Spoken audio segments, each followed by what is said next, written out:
Assalamualaikum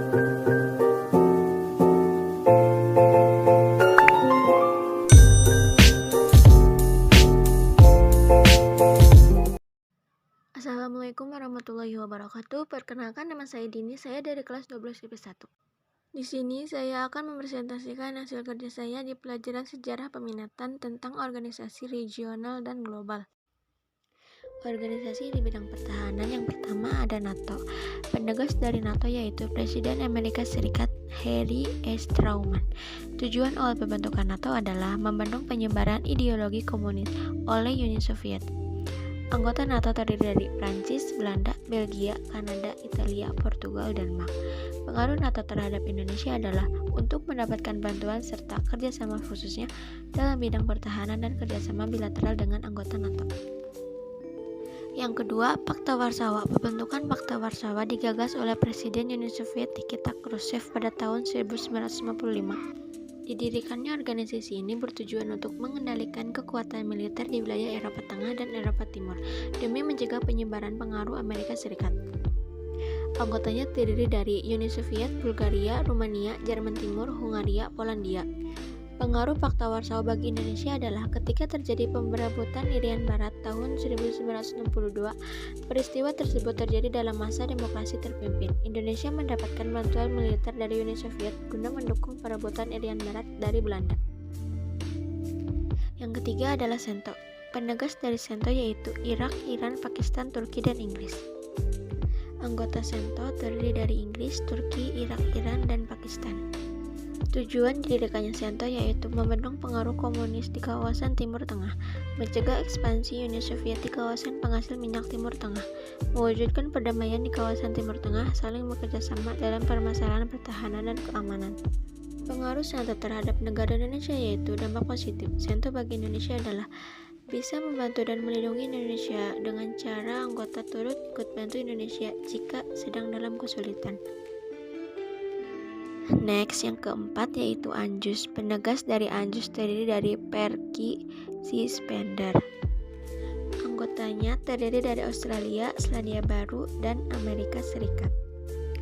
Didirikannya ANJUS bertujuan untuk menjaga pengaruh politik dan militer di kawasan Pasifik dan untuk menghambat persebaran pengaruh komunis di kawasan Australia dan Oseania.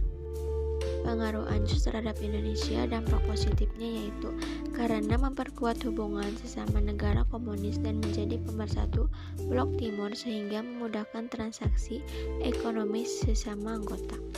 Dampak negatifnya yaitu semakin terbelahnya dunia oleh dua ideologi komunis dan liberal yang memanaskan perang dingin. Dan yang terakhir yaitu SEATO. Pendiri SEATO terdiri dari Amerika Serikat, Prancis, dan Britania Raya. Tujuan dibentuknya SEATO yaitu untuk membendung pengaruh komunisme di Asia Tenggara. Anggotanya terdiri dari Amerika Serikat, Australia, Inggris, Prancis, Selandia Baru, Pakistan, Filipina, dan Thailand. Pengaruh SEATO terhadap negara Indonesia dibagi menjadi 5. Yang pertama, bahaya laten komunis di Indonesia sudah tidak ada. Yang kedua, SEATO tidak sesuai dengan politik luar negeri bebas aktif. Yang ketiga, Indonesia sudah terkait pada keanggotaan ASEAN. Yang keempat, Indonesia tidak mau didikte oleh Amerika. Yang kelima, Indonesia tidak menginginkan intervensi asing. Organisasi di bidang ekonomi yang pertama ada SAARC. SAARC adalah sebuah asosiasi negara-negara Asia Selatan yang terdiri dari 8 negara diusulkan oleh Ziaur Rahman, Presiden Bangladesh saat itu. Tujuan SAARC sendiri adalah berusaha untuk mempromosikan kesejahteraan bangsa-bangsa Asia Selatan. Anggotanya terdiri dari Afghanistan, Bangladesh, Bhutan, India, Nepal, Pakistan, dan Sri Lanka. Yang kedua adalah MAA. Penegas dari MAA adalah Jean Monnet. Tujuan didirikannya MAA yaitu adalah untuk menciptakan kemitraan ekonomi antara negara-negara Eropa. Pengaruh MAA terhadap negara Indonesia sebagai pasar ekspor kedua terbesar bagi Indonesia dan investor terbesar kedua di Indonesia. Anggotanya terdiri dari Jerman, Prancis, Belgia, Belanda, Italia, Inggris, Irlandia, Denmark, Yunani, Spanyol, Portugal, Australia, Finlandia, Swedia. Yang ketiga ada APEC. Pendiri dari APEC adalah Menteri Australia Bob Hawke. Tujuan pembentukan APEC selain untuk memperkuat pertumbuhan ekonomi kawasan juga untuk mengembangkan dan memproyeksikan kepentingan kawasan dalam konteks multilateral.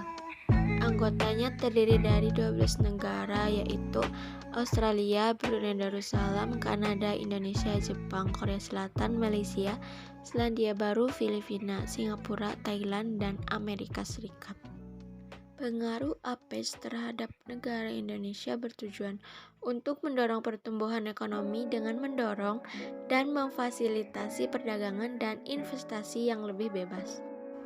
Dan yang keempat yaitu ada AFTA. Pendiri dari AFTA yaitu Indonesia, ada Malik, Malaysia, Tun Abdul Razak, Filipina, Narsiko Ramos, Singapura, S. Rajaratnam. Tujuan dari AFTA adalah meningkatkan daya saing ekonomi negara-negara ASEAN dengan menjadikan ASEAN sebagai basis produksi pasar dunia. Anggotanya terdiri dari Indonesia, Malaysia, Singapura, Brunei Darussalam, Filipina, dan Thailand.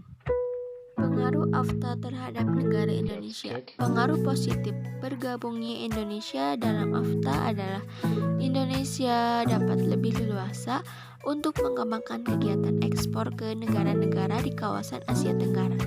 Selain itu, Indonesia juga mendapatkan banyak investasi dan pembaharuan teknologi melalui program-program AFTA. Yang keenam ada NAFTA. Pendiri dari NAFTA yaitu Amerika Serikat, Kanada, dan Meksiko. Tujuan didirikannya NAFTA antara lain meningkatkan pertumbuhan ekonomi dan kesempatan kerja, menciptakan iklim usaha untuk mendorong persaingan yang adil, meningkatkan peluang investasi. Anggotanya terdiri dari Amerika Serikat, Kanada, dan Meksiko. Pengaruh NAFTA terhadap negara Indonesia. Dampak negatif yang pertama, dampak awal pada ASEAN sendiri sebagai suatu wilayah ekonomi di dunia tidak terlalu besar. Yang kedua, efek negatif terhadap ekspor komoditas pertanian juga lebih besar dibandingkan negara ASEAN lainnya. Dampak positif yang pertama, memperbesar jangkauan pasaran ekspor Indonesia di negara-negara anggota NAFTA. Yang kedua, lebih mudah mendapatkan barang-barang yang belum biasa diproduksi sendiri oleh Indonesia. Yang ketiga, lebih mudah masuknya para investor-investor dari negara anggota NAFTA. Yang terakhir, CAFTA. Pendirinya yaitu Dominika. Tujuan didirikan CAFTA adalah mewujudkan kemajuan perdagangan antar negara anggotanya.